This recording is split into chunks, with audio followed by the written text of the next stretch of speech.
Hello, my name is Father Gregory Pine, and I'm a Dominican friar of the province of St. Joseph, and this is Pints with Aquinas. In case you were wondering, I am somewhere between 6'3" and 6'4".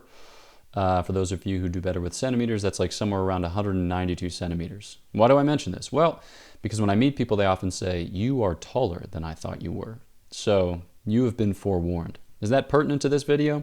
Not at all. In this video, we're going to talk about how to criticize the church. Why? Well, I don't think that we need encouragement on that particular front because it comes quite naturally to many of us, but because I think there are ways of doing it that are better and ways of doing it that are worse. So we want to grow in virtue when it comes to this particular thing, because on the one hand, we don't want to whitewash our experience of the church as we communicate it to others, nor do we want to demonize the church as we communicate that relationship. There is a good way to go about it. So let's think about it together. Here we go.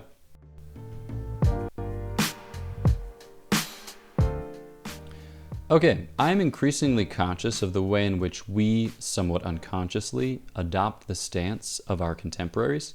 And when it comes to criticizing institutions, I think that our contemporaries can be quite nihilistic. That is to say, they have no fundamental commitments. They tend to be kind of like bomb-throwing affiliation denying if it is convenient for them. And I think that one way we can kind of get at this phenomenon is by thinking about how we, amongst our contemporaries, conceive of relationships, or how we conceive of the way in which we belong to or are affiliated with or members of different institutions. And I think two notes which are common in this 21st century experience is that we think of them often as elective and we think of them often as political. So when I say elective, I mean I choose in and I choose out. And no one is going to condition whether I choose in or whether I choose out. It's just me, right? It's up to me and my sovereign will, which is unassailable, which is a cool word. So it falls within the bounds of my whimsy or caprice, which are delightful words, whimsical and capricious words. And so I make a judgment based on whatever I deem important in this particular situation, whether it be like my physical or emotional or psychological well-being. Maybe I attain to a certain evaluation of my spiritual well-being, but we can leave that off for present. And then I might create a relationship or terminate a relationship as it suits. Okay, so maybe it's time to create distance. I found this relationship too complicated, so I just ghost an individual. Maybe I determine that this person is too needy, too clingy. The relationship is toxic. Maybe it's violent, abusive. Okay, so I cut them off entirely. Which, in certain circumstances, it might be necessary to create distance in a relationship or even to terminate a relationship. But I think that there's a kind of spirit at work in many of our relationships, which makes it so that we're just less situated, we're less embodied, we're less incorporated. And as a result of which, we kind of float free of other individuals. We might kind of touch their respective universes tangentially as we pass by, but we have just less of a sense of how our lives are bound up. Okay, so that's the first. This elective dimension. The second is a kind of political dimension to a lot of our relationships. And I think that we think of a lot of our relationships as a kind of exchange of power or an exchange of delight or use or whatever it is. Okay, we think about them in terms of exchange. And so we'll often, prosecute these relationships or we'll pursue these relationships based on what is best for that balance of wealth or honor, fame or glory or power or pleasure or use or whatever, okay? So I think about it in terms of how to accumulate and advance my particular goods. And if this suits, cool, I'll continue with it. If it doesn't, okay, then I'll have to rearrange. A problem with this, I think, is that it tends to flatten our relationships into this worldly considerations because we think about goods as scarce and we want to accumulate the most of them, and that'll mean depriving others of them. And so every kind of gain by another represents a loss for me, and it just leads to an economy of envy and resentment. And so you'll hear people talking about evaluating relationships based on how they can leverage them. We want to keep our hands clean and not associate ourselves with anything which might age poorly. You keep receipts in relationships so you can potentially embarrass somebody down the line. Okay, so why am I proposing this? I'm saying that we often approach our relationships in terms which are set for us by this present evil age, by our 21st century contemporaries who are often nihilistic in their engagement with reality. And I think two notes of that is that it's highly elective and highly political. Those aren't necessarily bad things, but I think that they do better, or they do well, when they're more so situated, embodied, and have a deeper appreciation for, like membership, incorporation, the fact of a certain stability or permanence in our relationships. Okay, so let's talk then about criticizing the church. When we criticize the church, what's the goal? Well, what's the goal in all things? The glory of God and the salvation of souls. So in this setting, or in this instance, what we have at heart, what we have in mind and at heart, is the church's fidelity, our fidelity, the fidelity of those to whom we testify or to whom we witness. All right, and we can think about it in terms of witness, if it's going to have any worth or any meaning. And I think that in this, we have to check both the elective tendency and the political tendency, where they tend to get out of control. Okay, so when we criticize the church, we have to make clear to ourselves and to others that this isn't like a choose in or choose out situation. All right, I'm not just affiliated with the Catholic Church. I'm incorporated into it. At the heart of that word incorporated is the word body, because I am a member of the body of which Christ is the head. By virtue of our baptism, we receive a character. An image that St. Augustine uses to describe that character is the tattoo that a member of the Roman legion would receive, which said SPQR, the Senate and the people of Rome. So it's something that's branded on you for your glory or for your shame, depending upon how you comport yourself. So you're in, okay?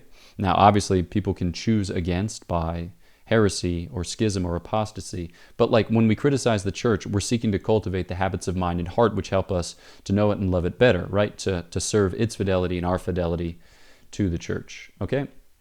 So you hear people say things like, whatever about whichever president, he's not my president. Okay, we like, you can't say that about the Pope. not that people necessarily do. I'm not singling anyone out, but like, we don't have that available to us. He is our Pope. Like, whether you like it or not, he is. And so that has to be in the forefront or in the foreground of the way that we engage with the church. Okay, that kind of leads us in then to the political tendency. When we think about our relationships here in the church, the Lord has promised to be with us always. So we have the assurance that the church is indefectible. Okay, that pertains to the universal church. It doesn't necessarily pertain to local churches. Okay, so you can think about the spread of Islam in northern Africa and what would it be, the late 7th, early 8th century, and how there were, hundreds of dioceses there in northern Africa, and subsequently there were not. Okay, so local churches can fail. They can be wiped off the map, as it were. And that might be by invasion, or it might be by infidelity, okay?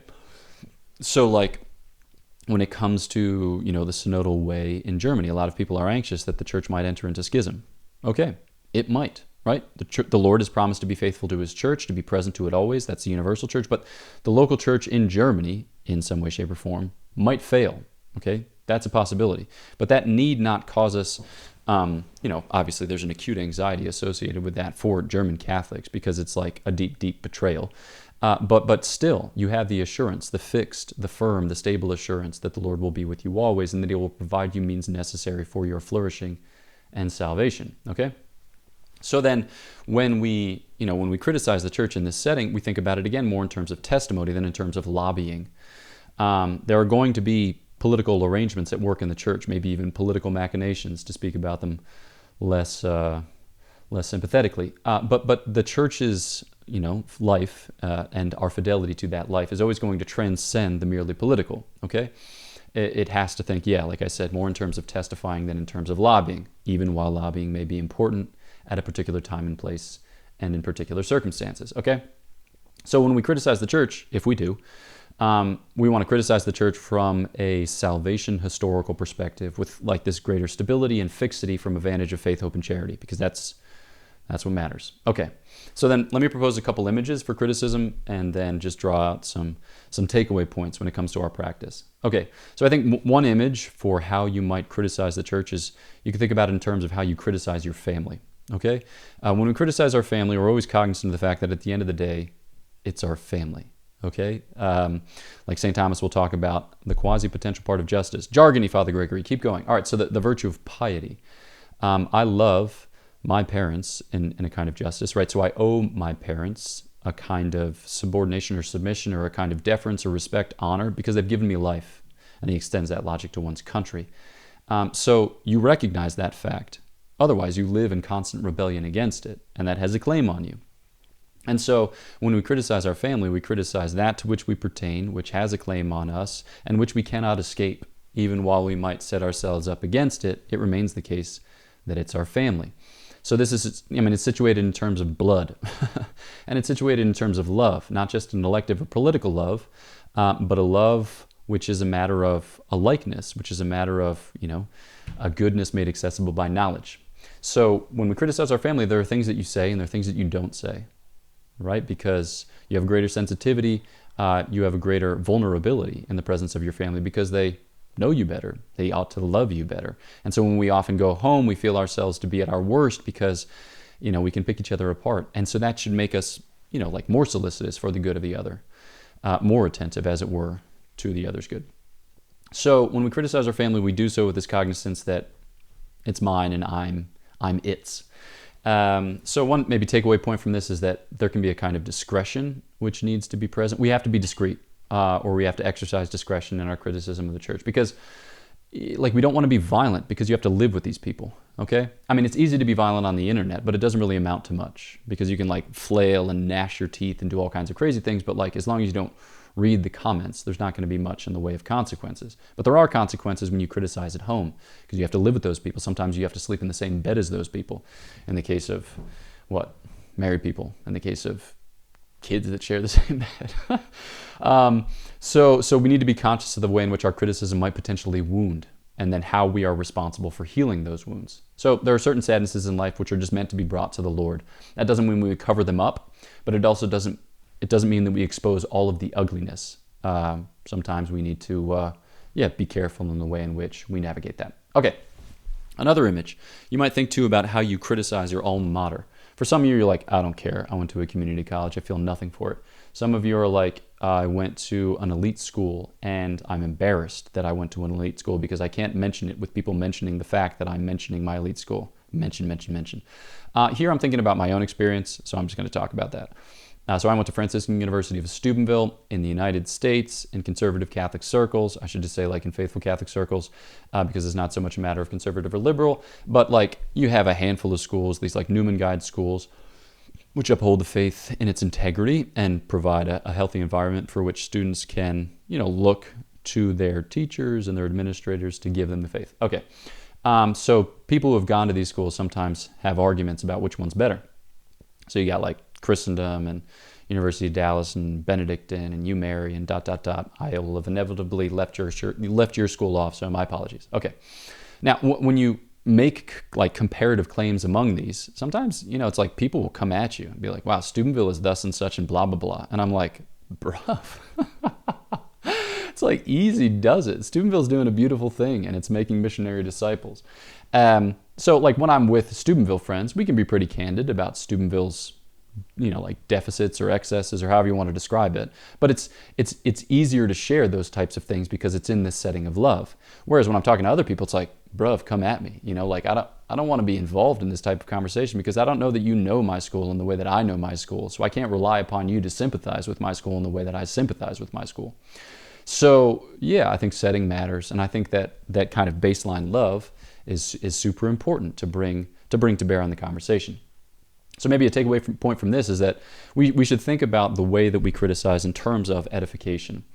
So there are things that you say within a group of fellow grads, and then the things that you say without.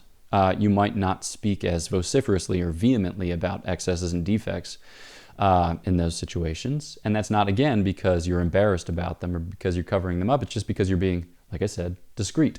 So we have a real responsibility for not creating scandal, for not bewildering or bemusing those with whom we speak, in a false sense of transparency. Okay, so again, easy to be a bold prophetic voice online, but you can't shape how others are going to receive or hear what you share online. So I think you need to be especially careful when doing these types of things online. Okay. At the end of the day, maybe just two final takeaway points. I think that we need to comport ourselves with real sympathy, a baseline sympathy. So I was reading an article which was critical of Pope Francis's efforts at curial reform, but it actually began with an acknowledgement that it said something like Pope Francis is among those most steadfast, in the recent, episcopacy or papacy to attempt reform. So I was like, Cool, all right? Acknowledgement of an attempt, but then a criticism of how it's been actually deployed with, positive suggestions as to how it might be corrected. Will that amount to much in terms of cure or reform? I don't know, but it struck me at the very least as responsible and principled argumentation, okay? And I think that this baseline sympathy, it's especially important because we're not just judging things. We're not just saying like that color orange is stupid and that wall is all pockmarked, and we're judging people. Okay, and things don't stand to lose or they don't stand to suffer from our judgments, but people do. And so we introduce a kind of, I don't know what you would call it, but like a kind of humility of judgment with respect to people, cognizant of the fact that we don't know their interior life. And while we can judge their actions, we can't judge their intentions with perfect clarity. And so we need to come before them with a certain hesitancy or reverence. And that's true of the church, or that's true of those who constitute the church, our criticism of those who constitute the church. Okay. And then I would say simply that, all this said, I think that some criticism is good, is healthy, because it's an expression of a desire for reform, a desire for growth and healing, which is good. And I also think that it helps others to situate their own struggles. I think it's good to have, small conversations or exchanges with people who might otherwise feel like they're going crazy. So I was talking to a woman who lives in a diocese in which a priest who lives an openly gay lifestyle was called upon by the Family Life Office to give a presentation on his whatever exploits. That is not a sympathetic presentation of what happened, but it wasn't too far from that. And as I was talking, I was like, that's nuts. That's crazy. And as I was saying that, she's like, it is, right? And I was like, totally. She's like, thank you. Okay, I feel better right now because I just didn't know what to make of it. It's like, you can make of it, this. It's crazy, right? So I think it can be helpful to criticize because oftentimes, we might feel gaslit by it. It's just like, what's going on? And how do I make sense of this? Is this right? Is this wrong? I just don't have the wherewithal to navigate it, okay? I think in large part, you can ignore ecclesial politics and it won't matter too terribly much for your life. But insofar as it impinges upon you or it visits you, by day or by night, that it can be helpful to formulate an opinion upon it and then to make subsequent judgments as to how you're going to engage, those responsible or teach your children or whatever it is. And in those settings, it's good to have conversations with other Catholics, even critical conversations, because they help us to formulate our judgments and then to act upon them in fidelity, in truth, and in love. But always when we do this, I think we do it with a sense of rootedness, like what Chesterton refers to when he describes patriotism in Orthodoxy. He's like, we're not optimists, we're not pessimists, we're patriots. We love the thing because it's ours, okay? And because we love it, with this kind of simplicity, with this kind of tenacity, it will be transformed by our love. So we don't love what it could become, except from the point of departure that we love it as it is. All right, and that's kind of where we stand vis-a-vis the church. Because to whom else shall we go? For she alone has the words of everlasting life. And I think that if we act out of this fidelity, then our criticism will be made visible, or it will be made known as an expression of love. Okay, and I think that that's ultimately how we want to shape it, because it's for the fidelity of the church, it's for our fidelity, it's for the fidelity of those to whom we testify. Boom. This, my friend, was a little too long.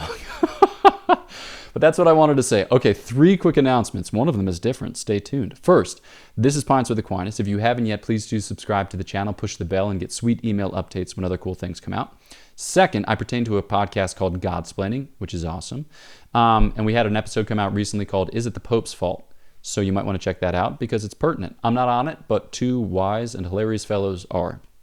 And then lastly, my province, the Dominican province of St. Joseph, is having the Dominican Rosary Pilgrimage on September 30th at the Basilica of the National Shrine of the Immaculate Conception, which is going to just be like a big old rosary jamboree. So you can find out more information at the website. So just Google Dominican Rosary Pilgrimage. And there's going to be preaching and praying and pilgrimaging and processing and chatting and eating and all kinds of things. And you'll have the opportunity. Sometimes I get ahead of myself when I speak so fast. It's like, blah. You'll have the opportunity to chat with, Frades from the Thomistic Institute and Godsplaining and more besides. So yeah, I look forward. I wouldn't look forward. That would be a conditional. I do look forward. Statement. To meeting you there, chatting with you there. I hope to, have the opportunity of seeing you there. So that's all I got. All right. Know my prayers for you. Please pray for me, and I'll look forward to chatting with you next time on Pints with Aquinas.